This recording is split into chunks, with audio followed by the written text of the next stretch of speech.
Welcome to Talmudic Treasures. Today we're learning Gittin page 49, which discusses in this new chapter that depending on what you owe will depend on whether or not you need to pay from your highest quality fields, which are called idios, baininus, which is your middle level fields, or ziburis, even your lowest quality of fields.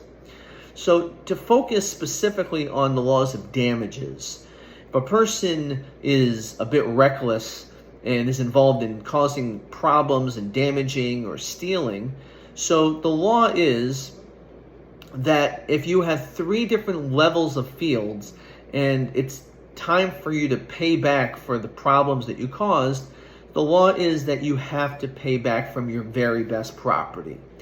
And on this, Rabbi Shimon explains that even though the Torah explicitly says that that's the reason, because you must pay from that which is the best of your property, the best of your vineyards and fields, the idea is very logical based on incentives.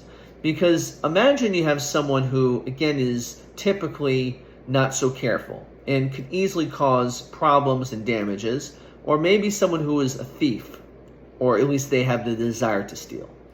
Now, if they know that these are the laws, that if they steal something, and then all of a sudden, tomorrow the courts are going to come and confiscate not just your regular fields, but the absolute best property that you have, that is going to more than likely deter a person from engaging in such behavior.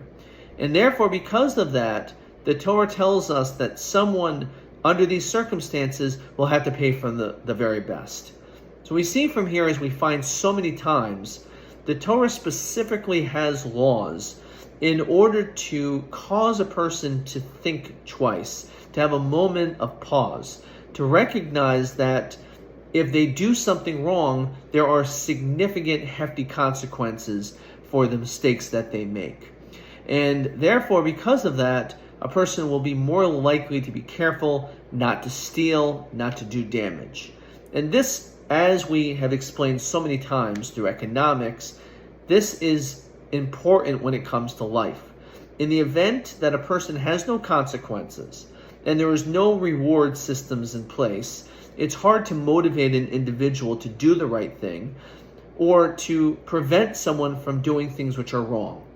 We find, especially in this day and age, where there is a tremendous amount of shoplifting to the point that even basic goods have to be under lock and key, and you have to push a button and a buzzer to be able to even get something which is just a few dollars, is an unfortunate reality. It's because people are stealing left and right. They know that there is no consequences, or the consequences are so minimal that the risk of them being caught doesn't really deter them from committing these horrendous crimes. And this is an unfortunate reality that we see in this day and age. And the Torah is telling us that that is no different then as it is now. We have to have laws, and we have to have severe punishments. Not so extreme that it's a capital offense for stealing, but enough of a reason for a person to think for a second before they steal. And by doing that, maybe we would be able to walk into stores without having everything all locked up. Unfortunately, in this day and age, that is not the situation.